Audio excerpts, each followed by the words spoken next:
Hello everyone, कैसे हैं आप? आपका आपके YouTube channel Digvijay commerce classes पर एक बार फिर से स्वागत है। हम आपके लिए अपने इस YouTube channel Digvijay commerce classes पर बीकॉम के सिलेबस के कंपलसरी सब्जेक्ट कॉस्ट अकाउंटिंग की पूरी एक सीरीज लेके आ रहे हैं, जिसमें आपको एक तरफ से हर एक रूल और उनके प्रैक्टिकल क्वेश्चन 1 बाय 1 मिलते हैं। आप हमसे जुड़कर अपने कॉमर्स की पढ़ाई एक प्रॉपर वे में पूरी कर सकते हैं। जैसी पढ़ाई आप पाना चाहते हैं, यहाँ बिल्कुल वैसी ही पढ़ाई आपको अवेलेबल कराई जाती है। हम आपकी ज़रूरतों का विशेष ख्याल रखते हैं। हमें ये पता है कि आपके लिए वो क्लासरूम पढ़ाई या ऑफलाइन पढ़ाई सबसे बेहतर क्यों हुआ करती थी, क्योंकि आपको वहाँ रेगुलर क्लासेस मिलती थी, आपके लिए डाउट सेशन होते थे और वो सारी खूबियां समेटे हुए अब हम आपके लिए सीधा आपके घर तक ये क्लासेस पहुंचा रहे हैं। तो देर किस बात की? जो आपकी पसंद है वो आपको आपके घर बैठे मिल रहा है, आपकी अपनी शर्तों पर मिल रहा है। जब दिल चाहे तब पढ़ाई करिए। हम 24/7 आपके लिए अवेलेबल मिलेंगे। तो प्यारे दोस्तों, अगर आप हमसे नए जुड़ रहे हैं तो सबसे पहले हमारे इस YouTube channel Digvijay commerce classes को सब्सक्राइब करिए, शेयर करिए, बेल आइकन दबाइए, ताकि आपको हमारे लेटेस्ट वीडियोस के अपडेट मिल सके। आप हमसे पेड क्लास भी ले सकते हैं। पेड क्लास पाने के लिए आप हमारे व्हाट्सएप नंबर पर व्हाट्सएप करिए, मैसेज करिए, आपको पेड क्लास की पूरी जानकारी दे दी जाएगी, जिसमें आप बहुत थोड़े से शुल्क का भुगतान करके हमसे एक रेगुलर क्लास पाते हैं। PDF मिलेगा, डाउट सेशन रखा जाएगा, क्वेश्चन पेपर सॉल्व कराए जाएंगे। तो ये सब कुछ पाने के लिए आप हमसे पेड क्लास ले सकते हैं। प्यारे दोस्तों, हम आपके लिए कॉस्ट अकाउंटिंग के सबसे इम्पोर्टेंट लेसन में से एक टेंडर प्राइस की क्लासेस आपके लिए लेके आ रहे थे और आज हम उसके आखिरी चरण पे आ खड़े हुए हैं। चूंकि हमें यहाँ 2 इलस्ट्रेशन बताने हैं, एक इलस्ट्रेशन 13 है और एक इलस्ट्रेशन 16। अब आप ये सोच रहे हैं 14, 15 बीच से क्यों गायब हुआ? ऐसा नहीं है कि वो आप लगा नहीं सकते, लेकिन वैसे क्वेश्चन एग्जाम में कभी आए नहीं हैं, तो इसलिए हम उन्हें नज़रअंदाज कर सकते हैं। लेकिन ये 13 और 16 सुपीरियर क्वेश्चन है और एग्जाम में आए हुए क्वेश्चन है, इसलिए हम इन्हें वरीयता दे रहे हैं। तो चूंकि मैंने 16 से मिलता जुलता क्वेश्चन आपके लिए पिछली क्लास में बताया था, तो हम कह सकते हैं उसी क्लास को हम आगे बढ़ाते हैं। तो पहले आपके लिए हम इलस्ट्रेशन 16 लेके आते हैं, फिर 13, और दोनों मोस्ट इम्पॉर्टेंट क्वेश्चन हैं, ये विशेष रूप से याद रखिएगा। तो इलस्ट्रेशन 16 मैं आपको बेहतर तरीके से समझा सकूं, इसलिए मैंने यहाँ जितनी ज़रूरत है वो बोर्ड पे लिख भी दिया है। बाकी क्वेश्चन आप पहले देखिए। कोई एक कारखाना समान प्रकार की वस्तुओं का निर्माण करती है तथा 1000 इकाइयाँ प्रति सप्ताह निर्माण करने की क्षमता रखती है। निम्न सूचना 48 घंटे वाले 3 लगातार सप्ताहों के विभिन्न लागत तत्वों को प्रदर्शित करती है, जब उत्पादन सप्ताह दर सप्ताह परिवर्तित हुआ है।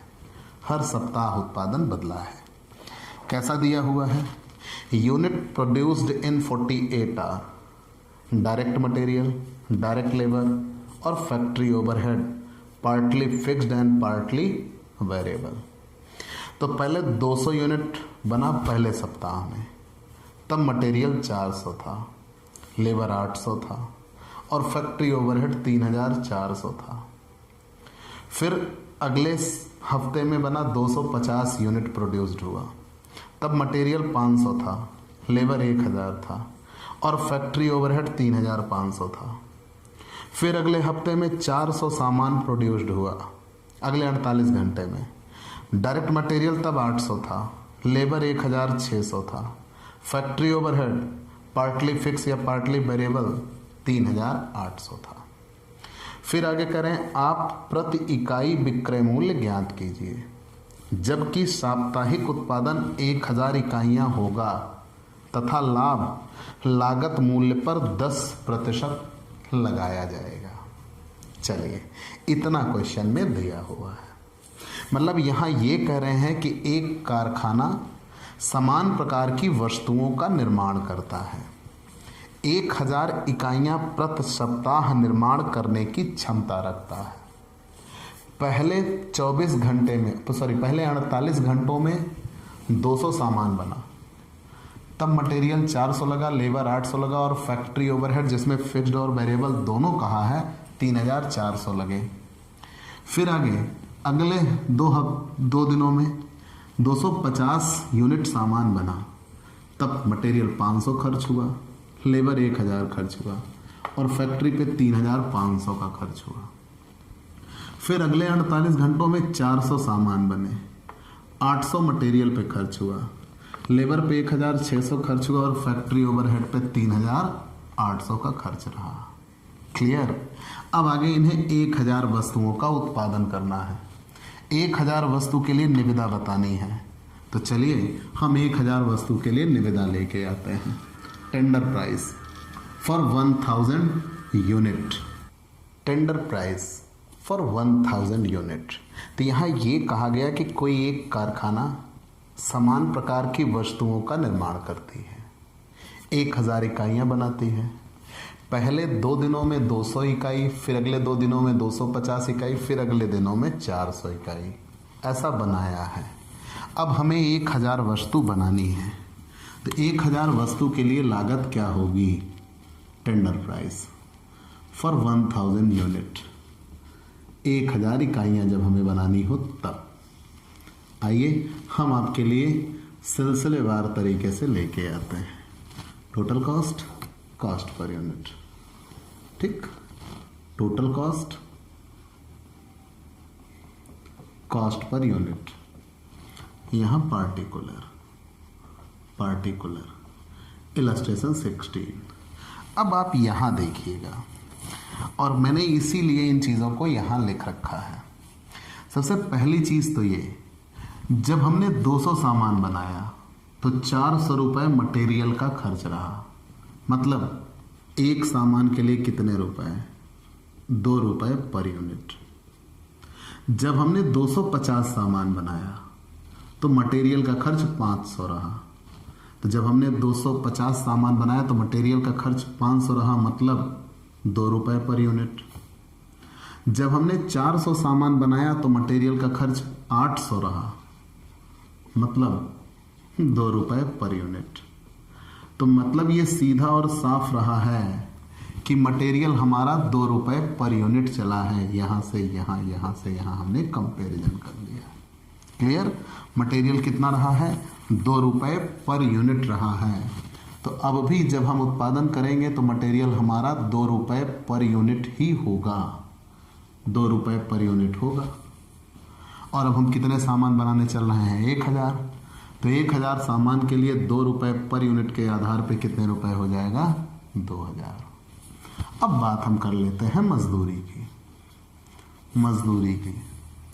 मजदूरी यहाँ क्या रही है? जब हमने 200 सामान बनाया था तो मजदूरी 800 थी। 800 रुपये मजदूरी तब थी जब हमने 200 सामान बनाया था, मतलब 4 रुपये पर यूनिट। 1000 मजदूरी तब थी जब हमने 250 सामान बनाया था, मतलब 4 रुपये पर यूनिट। और 1600 रुपये मजदूरी तब थी जब हमने 400 सामान बनाया था, मतलब 4 रुपये पर यूनिट। तो मजदूरी 4 रुपये पर यूनिट रही है हर सप्ताह में। तो यहाँ भी मजदूरी 4 रुपये पर यूनिट होनी चाहिए। एक सामान के लिए 4 रुपये, तो अब हमें 1000 सामान बनाना है, 4000 जोड़ लगाएंगे, प्राइम कॉस्ट आ जाएगा 6000 रुपये का प्राइम कॉस्ट। अब हम आगे बढ़ जाते हैं। अब फैक्ट्री, ऑफिस, सेलिंग इकट्ठा दिया हुआ है, ओवरहेड हेडिंग डाल देते हैं। अब ओवरहेड में 2 टुकड़े टूट जाते हैं, एक तो फिक्स्ड और एक वेरिएबल। अब हमें ये नहीं पता है कि फिक्स कितना है और वेरिएबल कितना है। जानना जरूरी क्यों है? आपने शुरू में नियम पढ़ रखा है। तो फिक्स तो वे होते हैं जो उत्पादन के बढ़ने और घटने पर अप्रभावित होते हैं, उनमें कोई चेंज नहीं होता। और वेरिएबल वो होते हैं जो उत्पादन के बढ़ने के साथ बढ़ जाते हैं और उत्पादन के घटने के साथ घट जाते हैं। अब जबकि यहाँ फिक्स और वेरिएबल दोनों लिखा है, यहाँ फिक्स और वेरिएबल दोनों लिखा है 200 सामान के लिए, तो यहाँ फिक्स भी होगा वेरिएबल भी होगा, ये भी हम समझ रहे हैं। लेकिन जैसे ही हम उत्पादन बढ़ाएंगे तो यहाँ फिक्स नहीं बढ़ेगा, केवल क्या बढ़ेगा, वेरिएबल बढ़ेगा। ये आपने अभी डेफिनेशन में कहा कि फिक्स खर्चे वे होते हैं जो उत्पादन के बढ़ने और घटने पर अप्रभावित होते हैं। अगर हम उत्पादन बढ़ा रहे हैं या उत्पादन घटा रहे हैं तो उनमें कोई परिवर्तन नहीं होगा। और वेरिएबल खर्चे वे होते हैं जो उत्पादन के बढ़ने के साथ बढ़ जाते हैं और उत्पादन के घटने के साथ घट जाते हैं। तो जैसे ही हमने यहाँ 200 से 250 उत्पादन पहुंचाया, मतलब उत्पादन में कितने टन की वृद्धि हुई, 50 टन की। खर्चे में 100 रुपए की वृद्धि हो गई, खर्चे में 100 रुपए की वृद्धि हो गई। तो जो स्थिर था उसमें कोई परिवर्तन नहीं हुआ होगा। परिवर्तन तो केवल किसमें हुआ होगा, वेरिएबल में हुआ होगा। परिवर्तन तो सिर्फ और सिर्फ वेरिएबल में हुआ होगा, फिक्स में कोई परिवर्तन नहीं हुआ। तो यहां यूनिट, ये वर्क ओवरहेड की हम बात कर रहे हैं, वर्क ओवरहेड की हम बात कर रहे हैं। तो यूनिट इंक्रीज, यूनिट कितनी बढ़ी, 50, तो कॉस्ट इंक्रीज 100। जैसे यूनिट 50 बढ़ी, लागत 100 बढ़ गई, मतलब पर यूनिट कितना बढ़ गया, 100 रुपए खर्च हुआ। तब जब 50 सामान बढ़ गया, मतलब एक सामान के लिए 2 रुपए। हो सकता है ये हमारा एक बार का भ्रम हो, अगेन ट्राई। यहाँ हमारी उत्पादन में 150 की वृद्धि हुई और यहाँ हमारे खर्चों में 300 की वृद्धि हुई। तो मतलब एग्जैक्टली हमारा एक सामान के लिए कितने रुपए बढ़ जा रहा है, 2 रुपए बढ़ जा रहा है, हमने मान लिया। तो जो एक सामान के लिए 2 रुपए बढ़ रहा है वो वेरिएबल हो रहा है, बाकी जो है वो फिक्स है। अब पहली बार उत्पादन देखते हैं।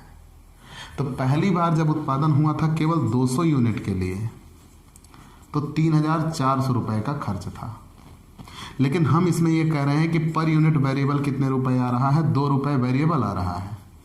तो 400 रुपए इसमें से तो वेरिएबल निकल गया, बचा कितने रुपए, 3000, वो फिक्स्ड होगा, जो कि उत्पादन के साथ बढ़ेगा और घटेगा नहीं। यहां देख लेते हैं, एक सामान के लिए 2 रुपए, तो 250 सामान के लिए 500 रुपए वेरिएबल, शेष 3000 रुपए फिक्स।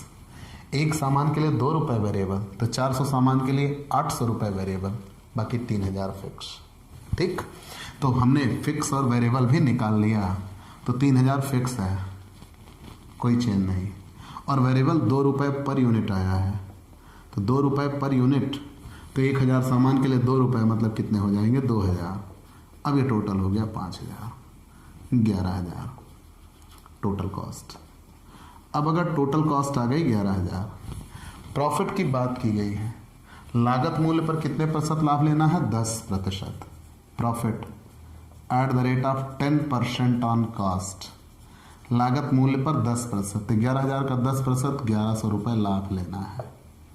ठीक, तो 12100 रुपये टेंडर प्राइस, कितनी वस्तु के लिए, 1000 वस्तु के लिए।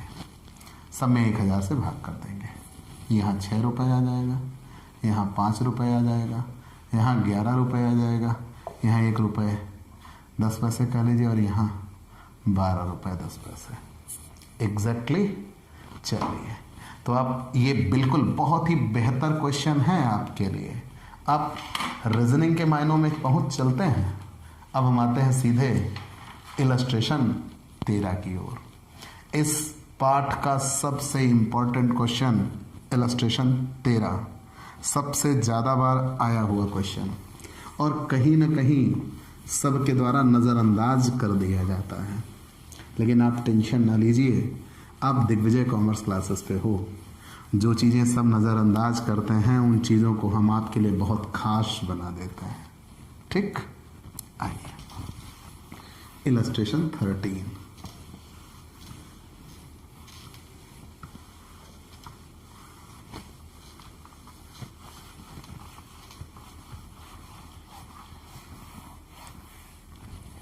इलस्ट्रेशन 13,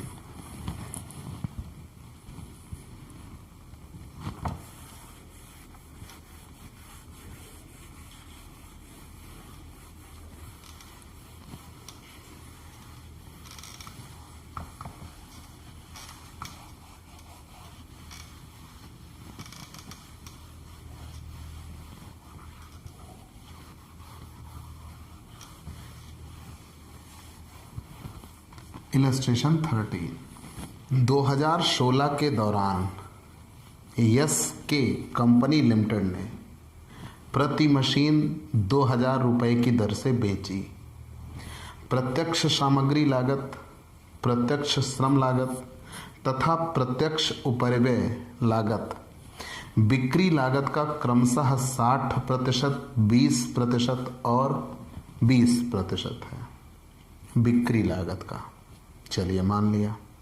आगे बढ़ गए, फिर से सुन लीजिएगा। 2016 के दौरान यश के कंपनी लिमिटेड ने प्रति मशीन 2000 रुपये की दर से बेची। प्रत्यक्ष सामग्री लागत, प्रत्यक्ष श्रम लागत तथा उपरिव्यय लागत बिक्री लागत का क्रमशः 60%, 20% और 20% है। लागत पे कहा है 2017 में प्रत्यक्ष सामग्री लागत में 15% की, प्रत्यक्ष श्रम लागत में 17.5% की वृद्धि हो गई और इस वृद्धि के कारण लाभ प्रतिशत 50% कम हुआ है। और पिछले साल जितनी लाभ प्रतिशत कमाने के लिए नया विक्रय मूल्य ज्ञात कीजिए। ठीक, तो चलिए statement showing present and anticipated cost. Statement showing present and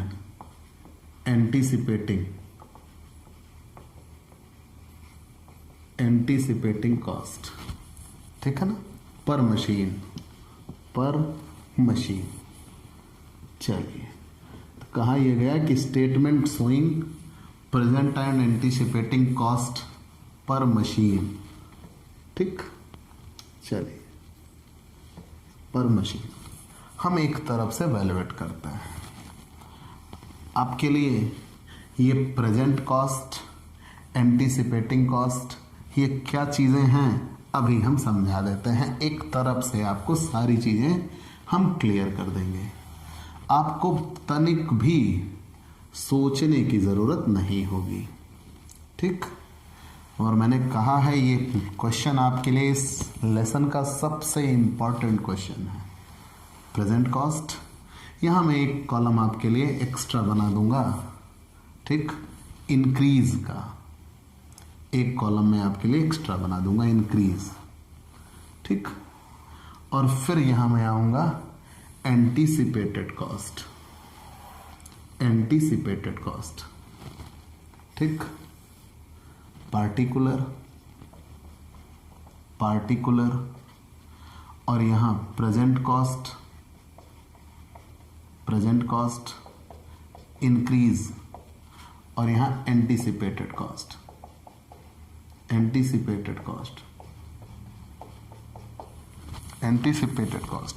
ध्यान दीजिएगा।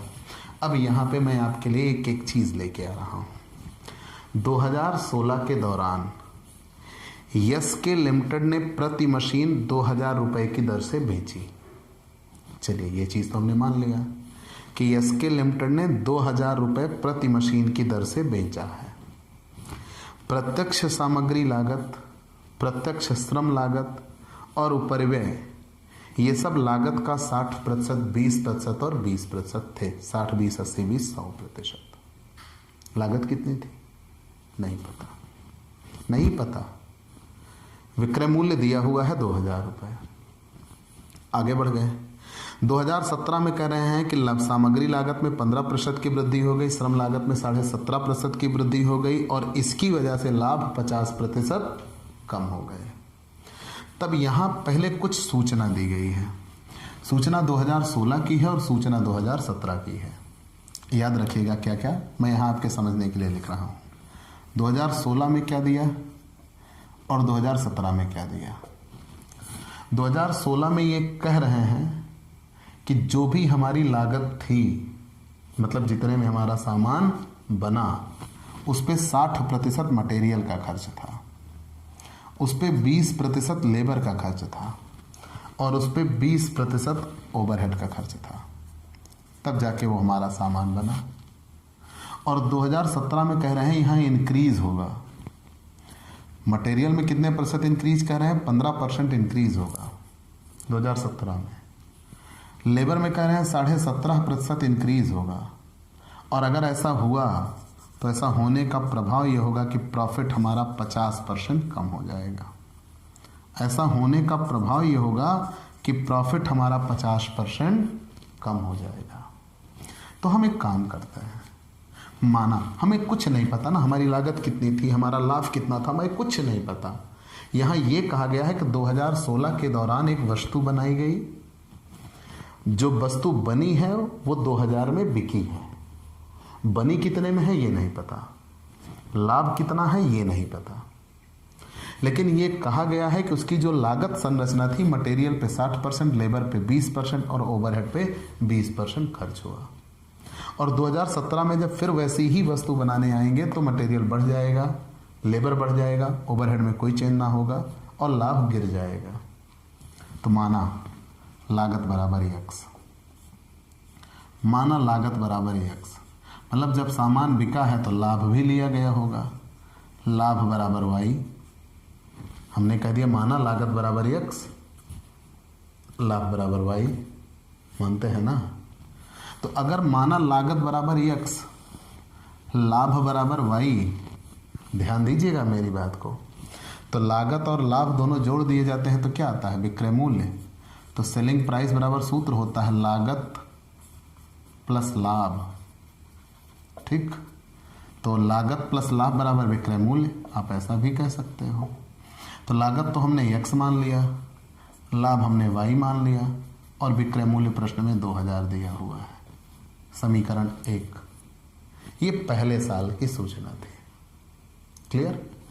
माना लागत बराबर x, लाभ बराबर y, तो लागत और लाभ दोनों को हमने जोड़ दिया तो विक्रय मूल्य आ जाएगा, और विक्रय मूल्य पहले वर्ष में दे चुके हैं 2000 रुपये।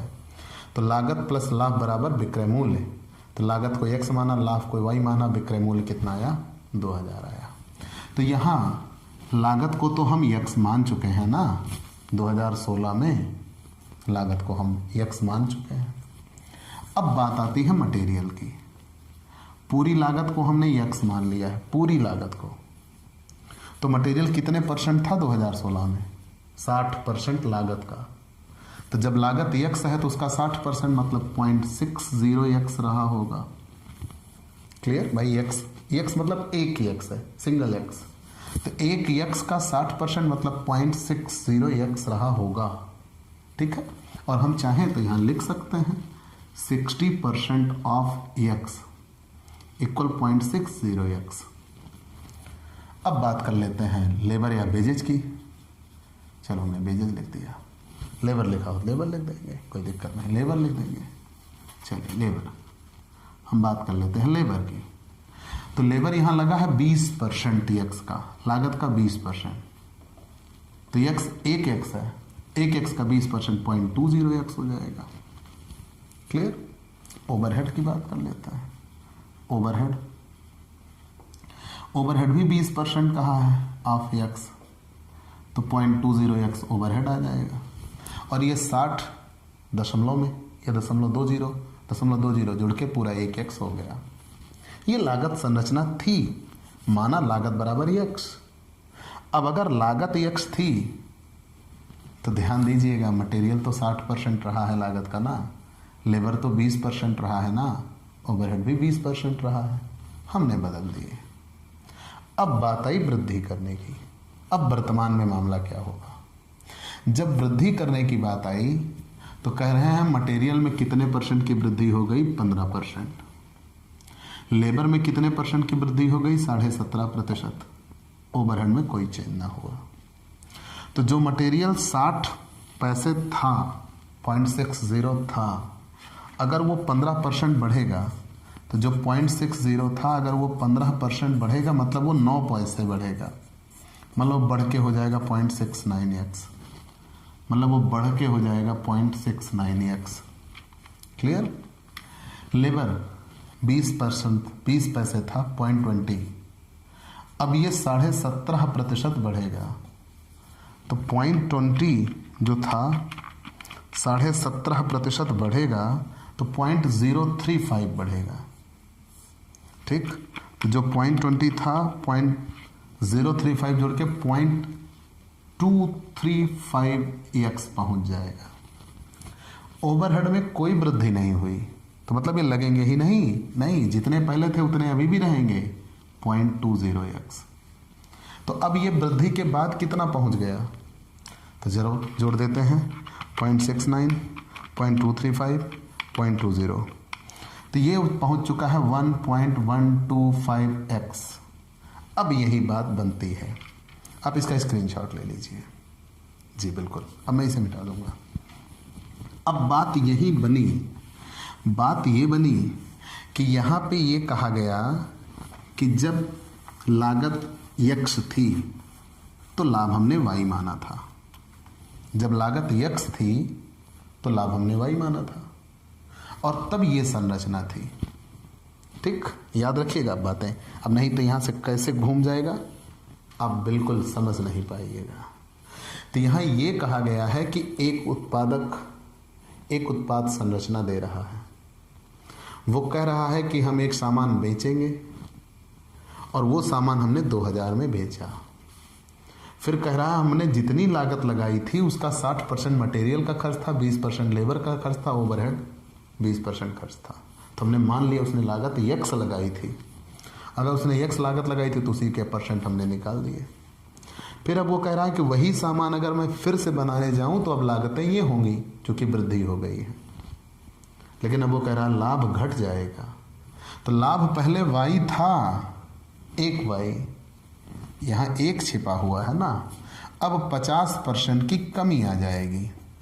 तो 50% कमी मतलब 0.5y कम हो जाएगा, तो अब ये 0.5y बचेगा। तो अब नई संरचना क्या होगी, अब हमारी लागत बढ़ के इतनी पहुंच गई, जो x थी अब बढ़ के 1.125x हो गई, और जो लाभ था y अब वो घट के कितना हो गया 0.5y। विक्रय मूल्य तो अभी भी 2000 रहा। अब यह समीकरण दूसरा आ गया। अब ये दो समीकरण बन गए, और जब ये दो समीकरण बन गए तब हम इसको हल कर लेंगे। क्लियर? आइए अब हल करते हैं समीकरण। अब हम इस समीकरण को हल करते हैं। दो समीकरण हमें मिल चुके हैं, पहला समीकरण और दूसरा समीकरण। जब हम इसे हल करेंगे तो हमें x और y की कीमतें पता लग जाएंगी। तो हम इसे मिटा लेते हैं। यहाँ जितनी हमारी ज़रूरत थी उतना हमें मिल चुका है। ठीक, अब इससे आवश्यकता हमें नहीं है ज़्यादा। याद रखिएगा ये दो समीकरण हैं। ठीक, हमें याद है, आप याद रखिएगा। अब इन दोनों समीकरणों को जब हम हल करेंगे तब जाके हमारी लागतें क्लियर होंगी। ठीक, कि x की वैल्यू क्या है और y की वैल्यू क्या है। हमने लागत को x माना है और लाभ को हमने y माना है, ये याद रखिएगा। ठीक, तो पहला समीकरण बना था x प्लस वाई बराबर 2000, और दूसरा समीकरण था 1.125x प्लस 0.5y बराबर 2000। चाहे तो एक सीध में लिख लेते हैं, प्लस y बराबर 2000। अब ये समीकरण 1 है और ये समीकरण 2। दोनों में से किसी एक चीज़ के बराबर कर लेंगे, चाहे इसको चाहे इसको। तो ये y है, 0.5y है, और ये सिंपल y है, तो हम इसमें 1 से गुणा कर देते हैं और इसमें 0.5 से गुणा कर देते हैं। जब इसमें 0.5 से गुणा कर देंगे तो ये 0.5y हो जाएगा, 1 से गुणा करेंगे तो कोई परिवर्तन होगा ही नहीं। चलिए गुणा कर देते हैं। तो जब इधर 0.5 से गुणा हो रहा है तो पूरे में गुणा होगा। आप ये 10th में सीखे होंगे, 0.5x समीकरण हल कर रहे हैं, x प्लस वाई बराबर 2000। चाहे x को चाहे y को, दोनों में से किसी एक चीज़ की वैल्यू बराबर कर दी जाती है। तो सब में हम 0.5 से गुणा कर रहे हैं, 0.5x प्लस 0.5y इक्वल 1000। इसमें इससे गुणा होगा तो 1000। 1 से गुणा होगा तो कोई चेंज ना होगा, 1.125x प्लस 0.5y इक्वल 2000। ठीक, अब बीजगणित का नियम यह कहता है नीचे के पदों के चिन्हों को बदलकर जोड़ लेना ही घटाना कहलाता है। नीचे के पदों के चिन्हों को बदलकर जोड़ लेना ही घटाना कहलाता है। अब ये कट हो गया क्योंकि ये प्लस में और ये माइनस में, ये माइनस में ये प्लस में घट जाएगा, तो माइनस में 1000, चूँकि चिन्ह बड़ी संख्या का होगा इसमें से ये घट जाएगा। 1.125x में से 0.5 घट जाएगा, 0.625x वो भी माइनस में। अब बोथ साइड है माइनस तो कट जाएगा, तो x बराबर कितना हो जाएगा, 1000 में से 0.625 से डिवाइड कर देंगे, तो 1000 में 0.625 से डिवाइड कर देंगे 1600, मतलब x की वैल्यू आ गई 1600। तो x का मान समीकरण 1 में रख देंगे, x का मान समीकरण 1 में रखने पर, तो समीकरण 1 क्या था, x प्लस वाई बराबर 2000, तो x की वैल्यू आई 1600 प्लस वाई बराबर 2000, ठीक। तो यहाँ y बराबर कितना आ जाएगा, 2000 माइनस 1600 बराबर 400। मतलब साफ तौर पे हमने x को लागत कहा था वो आ गई 1600 और लाभ को y कहा था वो कितना आ गया 400। ये तब था जब पुरानी बातें, पुरानी संरचना थी। अब हम बनाएंगे स्टेटमेंट ऑफ प्रॉफिट, दोनों अवधियों के लिए अलग अलग statement of profit, statement of profit, ठीक। तो पहले प्रेजेंट और फिर एंटीसिपेटेड, एक तो प्रेजेंट बनेगा और एक एंटीसिपेटेड बनेगा, ठीक। चलिए अब यहाँ लागत को हमने कितना दिखा दिया, 1600 आया, लागत हमारी 1600 आई, x बराबर 1600।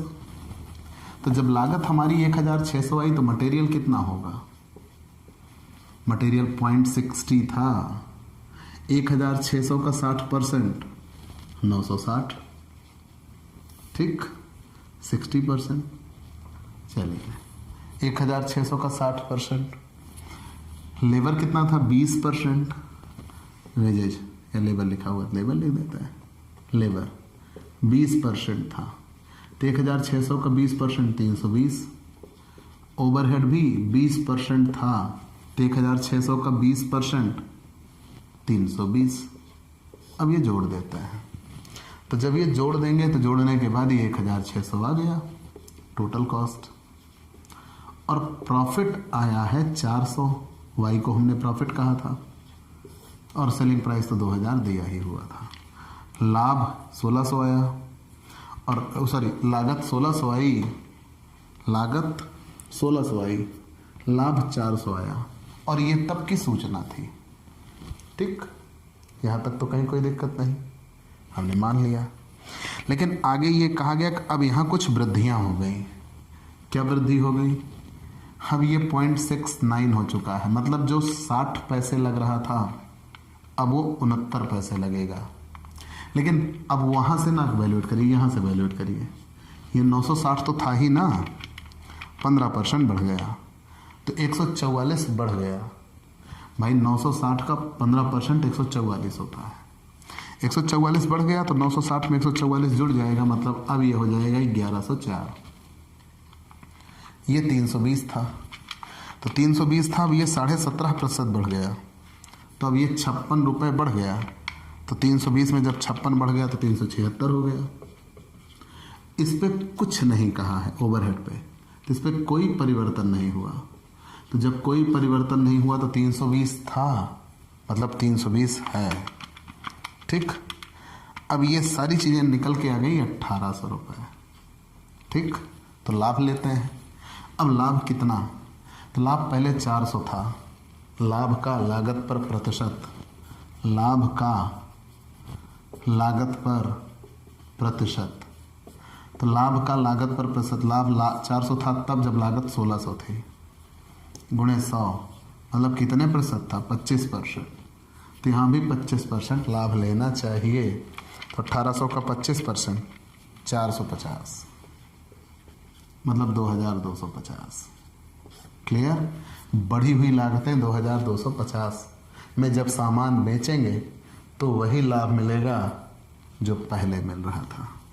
तो प्यारे दोस्तों, सही मायने में टेंडर प्राइस के जितने भी परफेक्ट क्वेश्चन नज़रिए एग्ज़ाम के मद्देनज़र रखते हुए इम्पोर्टेंट थे, वो मैंने सारे 1 बाय 1 आपको क्लियर कर दिए। यहीं पे ये लेसन आपका समाप्त होता है। तो आपको ये क्लास कैसी लगी हमें ज़रूर बताइएगा। आपके लाइक और कमेंट का इंतज़ार रहेगा। हम आपके लिए unit costing, tender price, machine hour rate, operating costing, process, contract, reconciliation और मटेरियल, लेबर, ओवरहेड सारे लेसन आपको क्लियर कर चुके हैं। तो यहीं पे सही मायनों में कॉस्ट अकाउंटिंग की भी समाप्ति हो जाती है। तो आपको ये क्लास कैसी लगी हमें ज़रूर बताइएगा। आपको कहीं भी किसी टॉपिक में कहीं कोई दिक्कत हो तो आप एनी टाइम हमसे कंसल्ट कर सकते हैं और आप हमसे पेड क्लास भी ले सकते हैं। पेड क्लास पाने के लिए आप हमारे व्हाट्सएप नंबर पर व्हाट्सएप करिए, मैसेज करिए, आपको पेड क्लास की पूरी जानकारी दे दी जाएगी, जिसमें आप बहुत थोड़े से शुल्क का भुगतान करके हमसे एक रेगुलर क्लास पाते हैं। पीडीएफ मिलेगा, डाउट सेशन रखा जाएगा, क्वेश्चन पेपर सॉल्व कराए जाएंगे। तो ये सब कुछ पाने के लिए आप हमसे पेड क्लास ले सकते हैं। और स्पेशली अगर आप हमसे नए जुड़े हैं तो सबसे पहले हमारे इस YouTube channel Digvijay commerce classes को सब्सक्राइब करिए, शेयर करिए, बेल आइकन दबाइए ताकि आपको हमारे लेटेस्ट वीडियोज़ के अपडेट मिल सके। तो आज की क्लास में इतना ही। अगले दिन नए टॉपिक के साथ फिर से मुलाकात होगी। चलते हैं दोस्तों, बाय बाय दोस्तों।